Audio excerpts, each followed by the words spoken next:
Good morning. Does anyone speak English or does everyone speak German? English speakers raise their hands.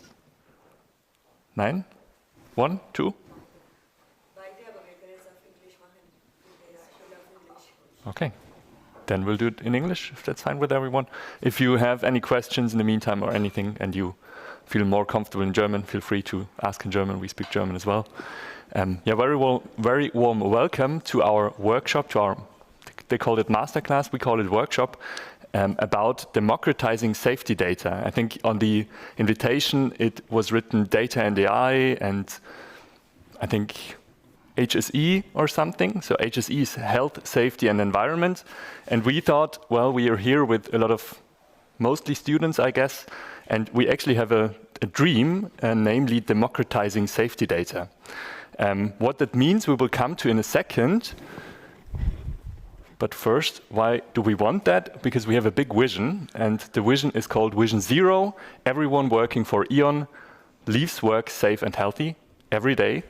So we have a big commitment to safety at E.ON, and we have to say, yes, we do have incidents, severe incidents every year where people die or are severely hurt, and we really need this to stop. So that's why we have a big commitment to stop that now with our big Vision Zero. And we will come to that in a second, but first of all, Sarah, do you want to introduce? All right, I thought you will do. Okay.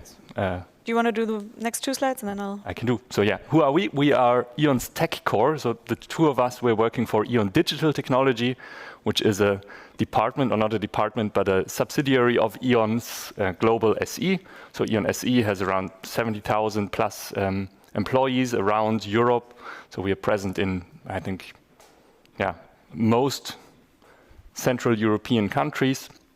And we, as E.ON, a few years back, decided to internalize our IT mostly. That means we have a growing IT department or IT subsidiary, which is called E.ON Digital Technology, but also across our units, we have a lot of people who are dedicated to internalize our IT.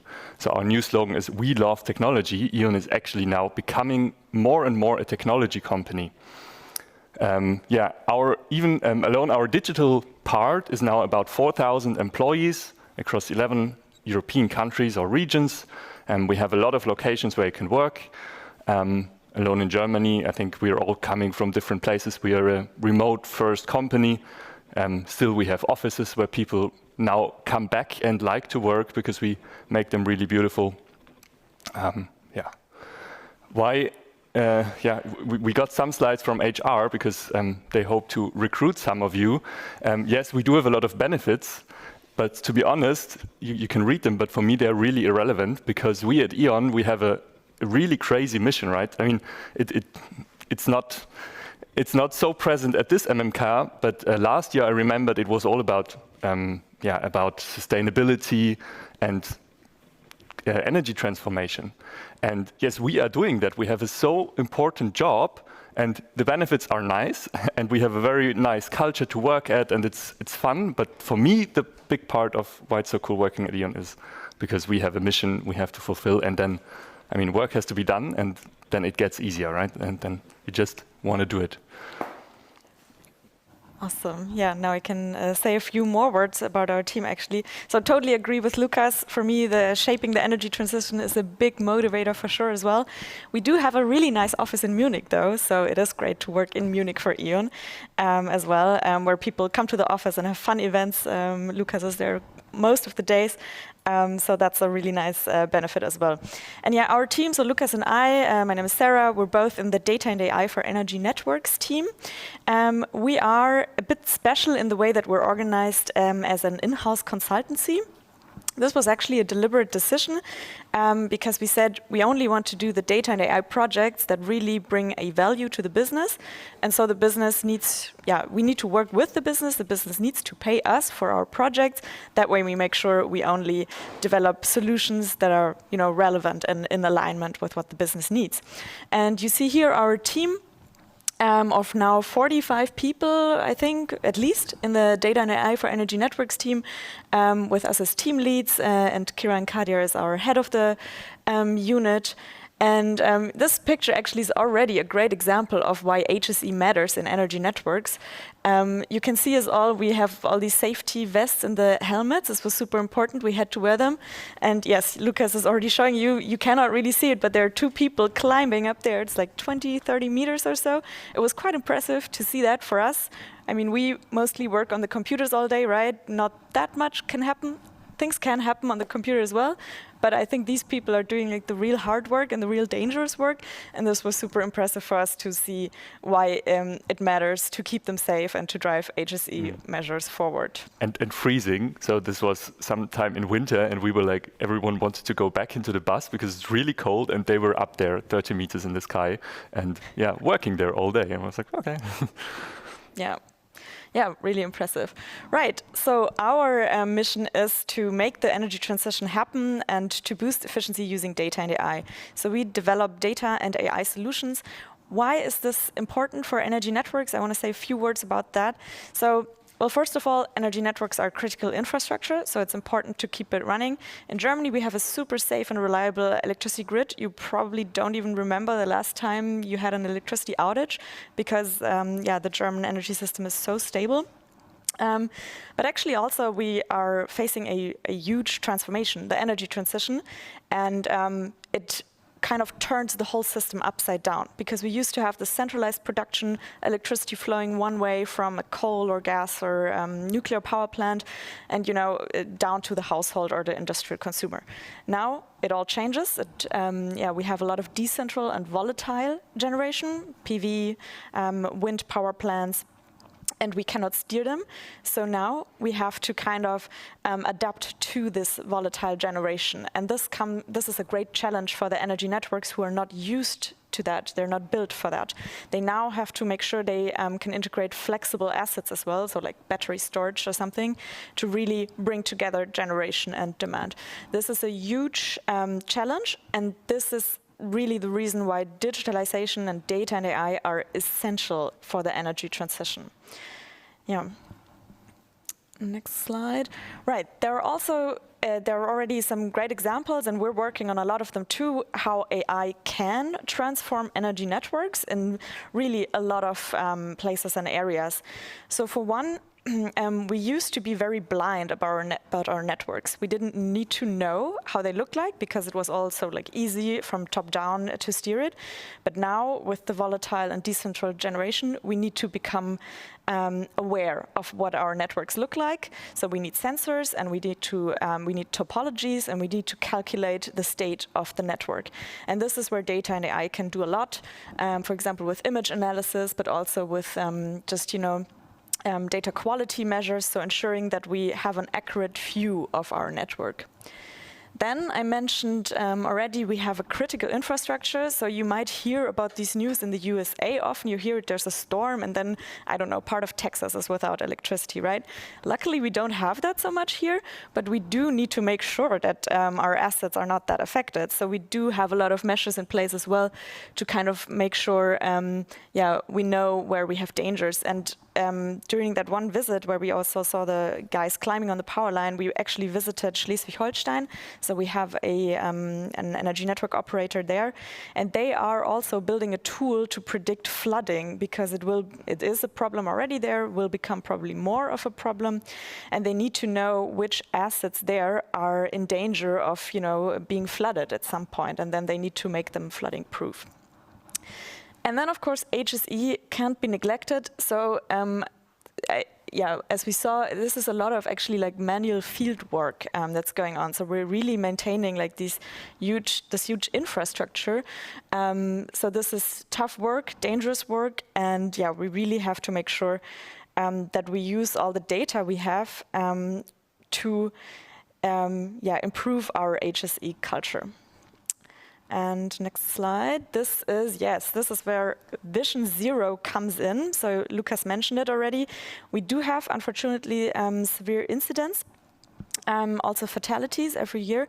If we compare to other similar companies in the market, they also have that. But still, we're saying this is not acceptable. We don't we cannot afford to have people lose their lives while working for E.ON.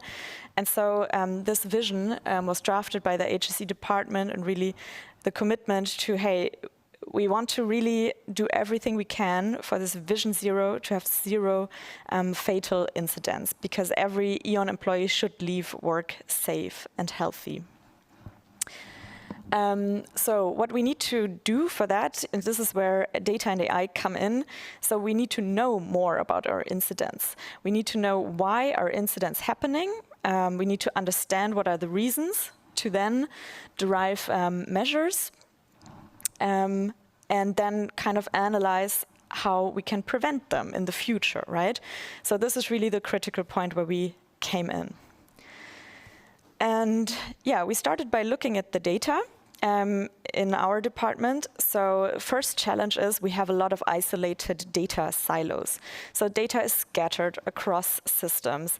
There is this incident reporting system where when a severe incident or also an almost incident happens, you have to report it. This is one system, but then you might also have some PDF lying around somewhere that has like a report or maybe a measure to prevent incidents. So it's like really in silos, it's scattered. It's really not very well available if somebody wants to look for information and to look how we can derive preventive measures. So the first step is to make the data available and in one platform. And then what we have is the raw data. So we have the data, for example, in an incident report. Somebody, when they have a near fatality, then they have to fill out this huge report. It's an annoying task. No, actually for severe incidents, people do it, but like for maybe not so severe incidents, but something could have happened, then people might be more, okay, I'll just write whatever down. And so they don't fill out all the fields. They might just write like a long text. So what this means for us, it's not very well searchable and accessible. So this is the step where we have to turn the raw data, so maybe a long text, into structured data. This is something we also did using Gen AI, because you can filter out information. So what was the weather, or what was the behavior that happened during the incident, or what asset is involved. All these informations might be hidden in a long text, and we need to make it structured.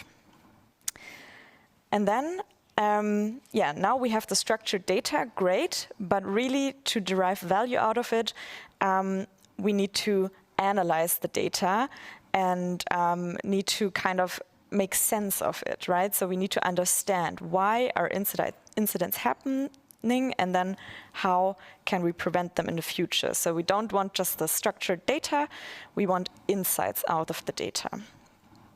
And this is exactly where our intelligence platform comes in. Exactly. So actually you will see this pattern of working with data or doing analytics in industry. It's different from academia, right? In academia, you get this very nice data set, and then please analyze it, and this is the task at hand. Everything is specified. But in academia, it's different, right? You just, mostly the work is actually getting the data and taking care that you actually can work with it. So in order to do that, we created our HSE intelligence platform, and at some meeting, actually it was a meeting with our big CEO, Leo Birnbaum. He was saying like, oh, that's hip. So in German, sometimes you say hip is cool. And then we said, all right, cool. Actually, it's an acronym, so let's call our platform HIP. What we do, Sarah mentioned the source systems where the data is actually there. So we structured our platform in 2 systems. So the underlying tech is actually Databricks. We have a lakehouse where we can connect to all the source systems. We prepare them. We also enhance them. A few details about that in a second. And then at the second step in our platform, we say, okay, now let's do something with that. Let's enable people to work with the data and get insights out of them. So our platform in detail, we load the data, then we clean it. That means we know there's test data in there. Sometimes people just, write bullshit in there. So we need to clean that out. We also have a lot of companies, and people are allowed and should record these incidents in their native language, because it's not, white-collar workers who sit in the office, who can, I don't know, use Google Translate and put it in English anyways. They're out in the field, right? It's workers, and they speak Romanian, they speak Hungarian, they speak all kinds of languages, and they also enter the data in their languages. It's good for local analysis, but if you want to look at all the incidents, it doesn't help anymore. So we need to translate them. Also here, actually, AI is in the background. And then also, I mean, the feared bureaucratization comes in. It's not so feared for us because, I don't know, it makes sense to do that, actually. We have very personal data in there. There's, okay, you have broken your leg and now you are out of office for 3 months or something. That's health data, right? That's, you really don't want to make that open. And there we come in a second to data democratization, why it's even more important that we do that. So this is basically our data step, and then the intelligence step is we want to make these incidents accessible. We want to have people find them, not by, I don't know, querying a database that's very complex, but by actually using free text, right? They can say, hey, I had this incident, and it looks like this is the description, has something similar happened in free text, and then we can find that out. They can also do simple analytics with our HIP Genie, where they can say, hey, please summarize how many incidents have happened at this and that point, and then basically in the background, database queries are written that actually find that out, and graphs are created automatically. That's a game changer for people who are not techies, who are not like us sitting in front of a computer and programming all day and have fun, but they want to know something, and they want to know it now, right? So they're now enabled to do that. And then what is actually the big dream, and we want to do this this year, that we actually predict what are the risk factors, and can we say, take care, if we continue doing this and that, we are certain that an incident will happen at some point.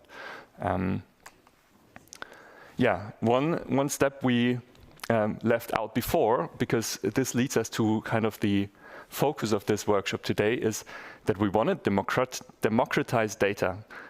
Democracy, in the global scale has its down phase right now, but we want to tackle that by at least doing it inside. We want to open up our HSE data, because yes, we are actually ashamed that incidents happen, but we also take responsibility, right? And we say, hey, why not share that? Why not say, we remove private information, etc., and then we open it up so that people can help us find out patterns, so that academia can help us say, hey, E.ON has a lot of data. Let's, I don't know, make a study, because it's already available and they don't need to have, I don't know, NDAs and other things. But we also want to work together with other industry companies. We started doing that, actually. So we shouldn't do this all on ourselves, because we don't gain anything from it from a competitive perspective, right? We are fine if also RWE or some other company has no incidents, and it doesn't lead to a market advantage for us. So we said, why keep all of the things we are doing, the money we are spending for us? Let's share it, and we will all profit. And how does this democracy look for us? So the big two parts are data and then the learnings, right? And for the data, what do we need to do? Every company is different, right? Every company has a lot of SAP systems and stuff. Well, if you want to collaborate, you kind of need to agree on some common format, right? And we said, let's create this very generic, simple table header. How does an incident should be reported, and how should it actually, what data do we need to find out what we want to find out? And the second part is the learnings. So then someone says, hey, I have an idea. I want to make this predictive module or whatever. I now have this common data model, so it's not only applicable to E.ON, but also to my company or to all companies. So you can develop that, you can open source it on GitHub or wherever. And then we have democratic power at a certain point. What we need to do at E.ON, so the upper part is open source, and then we just need to make sure that the data is available, right? We need to integrate our source systems and clean the data and do all the things we showed before. And we, of course, need to implement these results. We need to run these analytics for us to then derive findings. So this is the workshop area. So we said, let's make a workshop. So kindly all get up. We have time for questions later, so we will reserve about 5 minutes in the end, so you can ask all kind of questions, whatever's on your mind. But for now, we will turn on the light. By the way, the stream is ending now for all people in the internet. Goodbye. And yeah, come here. We prepared some post-it notes. We prepared some